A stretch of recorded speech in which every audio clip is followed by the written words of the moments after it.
जय माता दी। आप सभी को आप सबका स्वागत है आपके अपने चैनल देशी दर्शन में।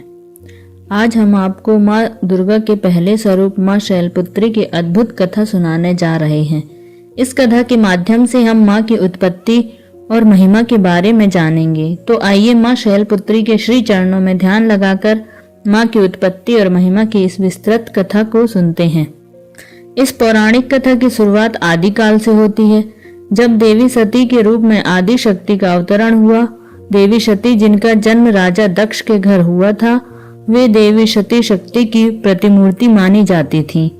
देवी सती का जन्म मात्र एक साधारण बालिका के रूप में नहीं हुआ था, बल्कि वे देवी पार्वती के रूप में ब्रह्मांड की सभी ऊर्जा का एकाकार रूप थी। उनका जन्म विशेष उद्देश्यों के साथ हुआ था, जिनमें से एक था भगवान शिव से उनका मिलन और दूसरे भगवान शिव के साथ उनके अद्वितीय प्रेम और समर्पण की कथा, जो आज भी अनंत काल तक याद की जाती है। सती का विवाह भगवान शिव से हुआ था, जो स्वयं एक तपस्वी, योगी और अघोर स्वरूप में माने जाते हैं। भगवान शिव की जीवन शैली अत्यंत साधारण और अलौकिक थी, जो सांसारिक मान्यताओं और सामाजिक आदर्शों से परे थी। उनका शरीर भस्म से बना हुआ था तथा गले में सर्पों की माला और हाथ में त्रिशूल होता था। वे समय समय पर अपने शक्तिशाली तांडव से ब्रह्मांड का संतुलन बनाए रखते थे। भगवान शिव का यह स्वरूप अधिकांश लोगों के लिए रहस्यमय और कठिन समझने वाला था, और राजा दक्ष भी उनमें से एक थे। राजा दक्ष, जो एक प्रजापति थे, अपने समाज में अत्यंत प्रतिष्ठित माने जाते थे। उनके लिए सांसारिक और सामाजिक मान्यताएं अधिक महत्वपूर्ण थीं। उन्हें यह स्वीकार करना कठिन था कि उनकी पुत्री, जो राजकुमारी थी, एक साधारण योगी से विवाह कर सकती है। राजा दक्ष के मन में भगवान शिव के प्रति हमेशा अनादर और क्रोध बना रहा। कुछ समय पश्चात राजा दक्ष ने एक भव्य यज्ञ का आयोजन किया, जिसमें उन्होंने सारे देवताओं, ऋषियों और राजाओं को आमंत्रित किया। इस यज्ञ में उन्होंने सबको आमंत्रण भेजा, परंतु उन्होंने जानबूझकर अपनी पुत्री सती और उनके पति भगवान शिव को नहीं बुलाया। सती को जब यह बात ज्ञात हुई तो वे अत्यंत दुखी हुई। अपने पिता के इस व्यवहार से व्यथित होकर उन्होंने भगवान शिव से यज्ञ में जाने की इच्छा व्यक्त की। शिव, जो अपने साधारण और संतुलित दृष्टिकोण के लिए जाने जाते थे, उन्होंने सती को समझाया कि जब उन्हें आमंत्रण नहीं मिला है तो वहां जाना उचित नहीं होगा। लेकिन देवी सती का मन अपने पिता के यज्ञ में जाने के लिए बेचैन हो उठा। वे यह सोचने लगीं कि शायद उनके पिता का मन उनके प्रति प्रेम से भर जाए और वे भगवान शिव के साथ उनके संबंध को स्वीकार कर लें। यह उम्मीद उनके हृदय में बस गई थी। आखिरकार देवी सती ने भगवान शिव की बात अनसुनी कर यज्ञ में जाने का निर्णय लिया। भगवान शिव ने अपने समर्पित भक्त नंदी और अपने गणों को सती के साथ भेजा, ताकि वे सुरक्षित रहें। जब देवी सती अपने पिता के यज्ञ स्थल पर पहुंची तो वहां का दृश्य अत्यंत दुर्भाग्यपूर्ण था। यज्ञ में सभी देवता और महान ऋषि उपस्थित थे, परंतु देवी सती और भगवान शिव का कहीं कोई उल्लेख नहीं था। उनके पिता राजा दक्ष ने अपनी पुत्री की उपेक्षा की, और जब देवी सती ने भगवान शिव का नाम लिया तो दक्ष का अहंकार और क्रोध फूट पड़ा। राजा दक्ष ने भगवान शिव का खुलेआम अपमान किया, उन्हें अपशब्द कहे और उनके योगी जीवन को निम्नतर बताया। इस अपमान को सुनकर देवी सती अत्यंत दुखी हो गई। उन्होंने सोचा कि इस अपमान के बाद उनके लिए जीवित रहना संभव नहीं है, क्योंकि उनके पति भगवान शिव का अनादर उनके आत्मसम्मान का भी अपमान था। अपमान और दुख से भरी देवी सती ने यज्ञ स्थल पर अपने प्राणों की आहुति देने का निर्णय लिया, और उन्होंने यज्ञ की अग्नि में प्रवेश करके अपने प्राण त्याग दिए। उनका यह आत्म बलिदान प्रेम, आत्मसम्मान और समर्पण की उच्चतम पराकाष्ठा थी। यह घटना केवल एक पारिवारिक कलह ही नहीं थी, बल्कि यह उस प्रेम और समर्पण का प्रतीक था जो सती के हृदय में भगवान शिव के लिए था। सती का यह बलिदान भगवान शिव के लिए असहनीय था। उनके इस आत्मत्याग ने भगवान शिव को अत्यंत क्रोध और शोक में डुबो दिया। भगवान शिव, जो सामान्यतः अपने ध्यान में स्थिर और शांत रहते थे, सती के इस बलिदान के बाद अपनी भावनाओं पर नियंत्रण नहीं रख पाए और क्रोध से भरकर अपनी जटाओं से वीरभद्र और भद्रकाली को उत्पन्न किया और उन्हें यज्ञ स्थल पर भेज दिया। वीरभद्र ने राजा दक्ष के यज्ञ को नष्ट कर दिया, यज्ञ के समस्त आयोजन को तहस नहस कर दिया और अंततः राजा दक्ष का वध कर दिया। यह शिव के क्रोध का परिणाम था जो संपूर्ण सृष्टि को विनाश के पर ले आया। इसके बाद भगवान शिव ने सती के निर्जीव शरीर को अपने कंधों पर उठाया और ब्रह्मांड में इधर उधर भटकने लगे। उनके शोक और दुख ने संसार में असंतुलन पैदा कर दिया। ब्रह्मांड की समस्त शक्तियां अस्थिर हो गईं और समस्त प्रकृति ने अपनी गति खो दी। यह देखकर भगवान विष्णु ने हस्तक्षेप किया।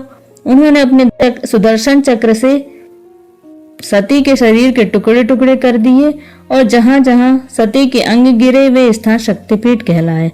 आज भी भारत और आसपास के देशों में स्थित यह 51 शक्तिपीठ देवी के विभिन्न रूपों की पूजा के केंद्र हैं और यहाँ देवी के शक्तिशाली और पवित्र रूपों की आराधना की जाती है। सती का पुनर्जन्म हिमालय के राजा हिम्बा और रानी मैना के घर हुआ। इस बार वे शैलपुत्री के रूप में जन्मी। शैल का अर्थ है पर्वत और पुत्री का अर्थ है बेटी, अर्थात वे पर्वतराज हिमालय की पुत्री बनी। शैलपुत्री का यह रूप उनके दिव्य स्वरूप का प्रतीक था, जो सृष्टि की हर कठिनाई को सहने और उसे पार करने की शक्ति रखता था। शैलपुत्री का यह जन्म हमें यह सिखाता है कि चाहे कितनी भी बड़ी विपत्ति क्यों न हो, सच्ची शक्ति और भक्ति कभी समाप्त नहीं होती। माँ शैलपुत्री अपने स्वरूप में सती के रूप की निरंतरता की, जो यह दर्शाता है कि शक्ति और प्रेम अमर है। वे न केवल सृजन की देवी थी, बल्कि वे संहार की शक्ति का भी प्रतिनिधित्व करती थी।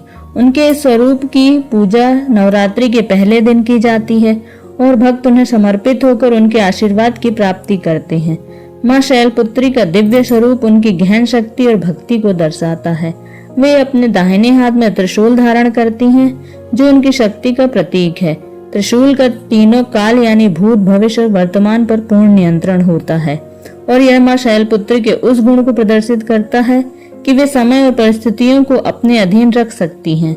माता शैलपुत्री अपने बाएं हाथ में कमल पुष्प धारण करती हैं, जो शुद्धता और ममता का प्रतीक है। माँ शैलपुत्री का वाहन वृष यानी बैल है, जिनका विशेष महत्व है। वृषभ धैर्य, संतुलन और स्थिरता का प्रतीक है। वह अपने भक्तों को यह सिखाती हैं कि जीवन के संघर्षों का सामना धैर्य और शक्ति से किया जाना चाहिए। माँ शैलपुत्री का यह स्वरूप हमें यह सिखाता है कि शक्ति और धैर्य दोनों साथ साथ चलते हैं और बिना धैर्य के कोई भी चुनौती का सामना नहीं कर सकता। नवरात्रि का पहला दिन माँ शैलपुत्री को समर्पित होता है। इस दिन की पूजा से भक्त अपने जीवन के आरंभिक संघर्षों का सामना करने के लिए शक्ति और साहस प्राप्त करता है। नवरात्रि की आरंभिक पूजा माँ शैलपुत्री के स्वरूप की होती है, क्योंकि उनका आशीर्वाद प्राप्त करना स्थिरता और शक्ति का आधार है। नवरात्रि का यह पहला दिन हमारे जीवन के प्रारंभिक चरणों की भी प्रतीकात्मक यानी विशेषता को दर्शाता है। जब हम किसी कार्य की शुरुआत करते हैं तो हमें उस कार्य में धैर्य और स्थिरता की आवश्यकता होती है। माँ शैलपुत्री इस स्थिरता और शक्ति का प्रतीक है। उनके आशीर्वाद से भक्त जीवन में सफलता और मानसिक शांति प्राप्त करता है। माँ शैलपुत्री की महिमा अद्वितीय है। उनके भक्तों का अनुभव बताता है कि अब जब भी किसी ने सच्चे हृदय से उनकी आराधना की, उसे जीवन में स्थिरता, धैर्य और साहस प्राप्त हो ही जाता है। माँ शैलपुत्री की कृपा के प्रभाव का अनुभव हर वह भक्त कर सकता है जो सच्चे मन से उनकी पूजा करता है। माँ शैलपुत्री न केवल बाहरी संकटों से रक्षा करती हैं, बल्कि आंतरिक शांति और मन की स्थिरता प्रदान करती हैं। माँ शैलपुत्री की आराधना विशेष रूप से नवरात्रि के प्रथम दिन की जाती है। पूजा में सबसे पहले घर और मन की शुद्धि का ध्यान रखना चाहिए। पूजा स्थल को साफ करके माँ शैलपुत्री की प्रतिमा या चित्र स्थापित करें। पूजा सामग्री में सफेद फूल, अक्षत, धूप, दीप और नवद का प्रयोग करें। माँ शैलपुत्री को सफेद रंग अत्यंत प्रिय है, इसलिए सफेद वस्त्र और फूल अर्पित करना शुभ माना जाता है। पूजा के दौरान मंत्र का जाप करने से साधक के मन में शांति और स्थिरता आती है। माँ शैलपुत्री की आराधना में दीपक जलाएं और धूप अगरबत्ती का प्रयोग करें। पूजा के अंत में उन्हें सफेद मिठाई का भोग लगाएं। माँ शैलपुत्री की महिमा अद्वितीय है। उनका जीवन और उनकी भक्ति हमारे लिए एक अमूल्य संदेश छिपाए हुए हैं। माँ शैलपुत्री हमें सिखाती हैं कि चाहे कितनी भी विपत्तियां क्यों न आए, धैर्य और शक्ति से उनका सामना किया जा सकता है।